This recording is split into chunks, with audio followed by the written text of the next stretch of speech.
Salut à toi public. Dans cette vidéo, je te propose d'étudier le travail du poids d'un objet sur un déplacement AB. Alors la formule du travail, je te le rappelle, c'est le produit scalaire de la force par le vecteur déplacement. Donc la force que l'on va considérer évidemment dans cet exemple, c'est le poids, qui est une force verticale dirigée vers le bas d'intensité égale au produit de la masse fois l'intensité de la pesanteur. Dans ce premier exemple, je te propose un trajet AB quelconque. Ce trajet AB quelconque ne va pas nous simplifier la vie parce que si tu appliques ton produit scalaire, on devrait faire donc pour déterminer le travail du poids sur ce trajet AB, faire P scalaire AB. Alors de manière classique, tu fais la norme du poids fois la norme du trajet AB fois le cosinus de l'angle entre le poids et ce trajet AB. Or là, quand tu regardes cet exemple-là, l'angle que fait le poids, qui est toujours vertical et dirigé vers le bas, avec ces petits déplacements entre le point A et le point B, n'est pas toujours constant. Donc c'est un petit peu compliqué d'imaginer comment calculer ce produit scalaire. Ben oui, parce que autant la norme du poids va rester constante, autant cet angle-là va varier tout au cours du déplacement. Alors ce que je te propose de faire, c'est une démarche qui est assez classique en physique, c'est de découper le trajet AB en petits vecteurs élémentaires, M0, M1, M1, M2, M2, M3. Et finalement de considérer que l'angle que fait le vecteur poids par rapport au vecteur M0 et M1 reste constant sur le déplacement entre le point 0 et le point 1. Donc ça revient à faire une somme de produits scalaires. Donc calculer ce travail du poids, ça revient à calculer le travail du poids sur le trajet M0 M1, plus le travail du poids sur le trajet M1 M2, plus le travail du poids sur le trajet M2 M3, et ainsi de suite jusqu'à arriver au point 2. Donc finalement, si je développe l'expression précédemment trouvée, ça me donne P scalaire M0 M1 plus P scalaire M1 M2 plus P scalaire M2 M3 et ainsi de suite, jusqu'à arriver au point 2.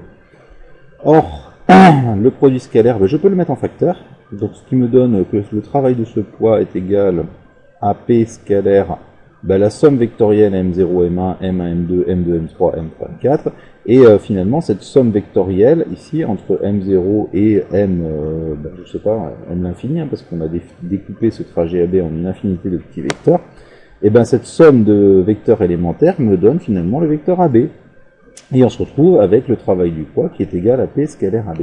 Et ça c'est assez surprenant parce que finalement on s'aperçoit que quel que soit le trajet employé, c'est-à-dire que je fasse une ligne courbe, que j'aille en ligne droite, ou même que je fasse, mettons, un looping en plein milieu, eh bien, le travail du poids sera toujours égal au produit scalaire de P par la force, par le vecteur déplacement AB. Alors attention, là je parle bien du travail du poids qui reste une force constante et constante en direction sens et norme. Maintenant, allons appliquer ça à un déplacement toujours AB, mais ce coup-ci en ligne droite. Donc on part d'un point A d'altitude ZA pour se diriger à un point B d'altitude ZB.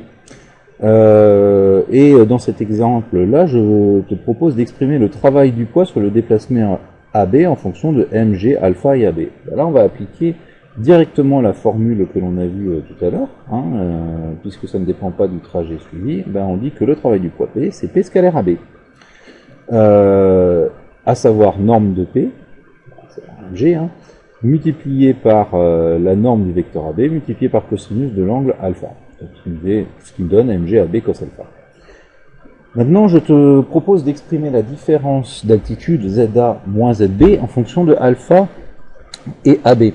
Alors ici, on se retrouve sur le schéma avec un triangle rectangle.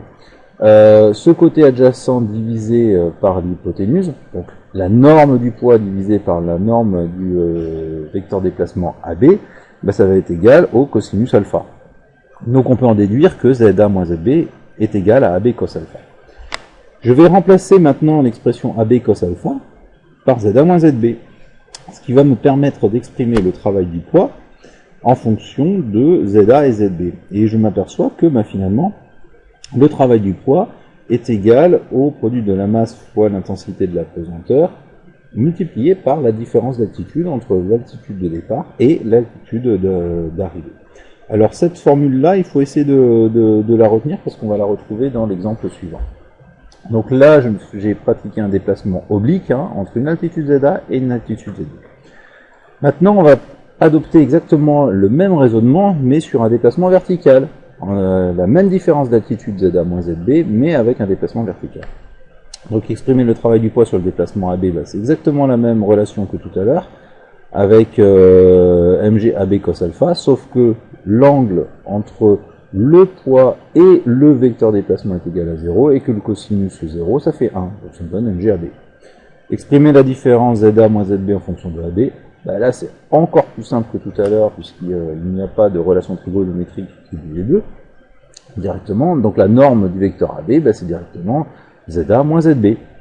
Et là encore une fois, je vais remplacer la norme de ce vecteur déplacement AB par la différence ZA moins ZB. Et je me retrouve de nouveau avec le travail du poids qui est égal à mg ZA moins ZB. En fait, il ne dépend que de la masse de l'objet considéré, de son altitude de départ, son altitude d'arrivée. Et on retrouve bien ce que l'on a vu tout à l'heure dans le premier exemple curviligne, avec le travail du poids qui ne dépend pas du trajet suivi. Ça, c'est quelque chose d'important. Alors, je tiens aussi à noter quelque chose. Lorsque l'altitude de départ est supérieure à l'altitude d'arrivée, cette variation d'altitude, il y a une diminution d'altitude, et dans ce cas-là, le travail du poids a été moteur, parce que le résultat que l'on va trouver est positif. Si à l'inverse, l'altitude ZA est inférieure à l'altitude d'arrivée ZB, alors l'altitude a augmenté, et on va dire que le travail du poids a été résistant. Alors je te propose un petit exemple rapidement pour voir de quoi il s'agit. Alors ne pas se tromper, on est toujours pour le travail du poids à une différence entre l'altitude de départ et l'altitude d'arrivée. Parti d'une altitude initiale donc de 990 mètres, un deltaplane de masse 95 kg atteint une altitude de 1520 mètres grâce au courant ascendant. Il rejoint ensuite sa base située à une altitude de 450 mètres. Calculer le travail du poids à l'issue de la phase ascensionnelle. Donc là, on applique clairement la formule que l'on vient de voir, mg ZA moins ZB, avec ZA inférieur à ZB, donc on sait, de par la définition que l'on vient de voir, que l'on va avoir un résultat négatif, parce que le travail du poids va être résistant dans cette phase ascensionnelle. Donc j'effectue le calcul, et je trouve effectivement le travail du poids sur cette phase ascensionnelle de moins 4,9 10 puissance 5 joules. Ce travail est-il résistif ou moteur? Il est évidemment résistif, nous venons d'en parler. Et calcul du travail du poids au cours de la descente, donc sur le trajet BC. Ce coup-ci, l'altitude de départ, ça va être ZB, l'altitude d'arrivée ZC, avec évidemment ZC inférieur à ZB. Donc là, on s'attend évidemment à trouver un travail du poids qui est moteur. Donc le travail du poids, ça va être égal à mg ZB moins ZC, je remplace par les valeurs numériques, et je trouve une valeur de plus 1 10 puissance 6 joules. Bon, ce n'est pas surprenant. Voilà, écoute, j'espère que cela t'a aidé à comprendre la notion du travail du poids. Attention, le poids c'est une force qui est particulière, elle a toujours la même direction, le même sens et la même intensité. C'est ce qui nous permet d'appliquer ces formules et d'avoir finalement un résultat simplifié pour le calcul de cette force. Voilà, écoute, je te dis à très bientôt dans une vidéo.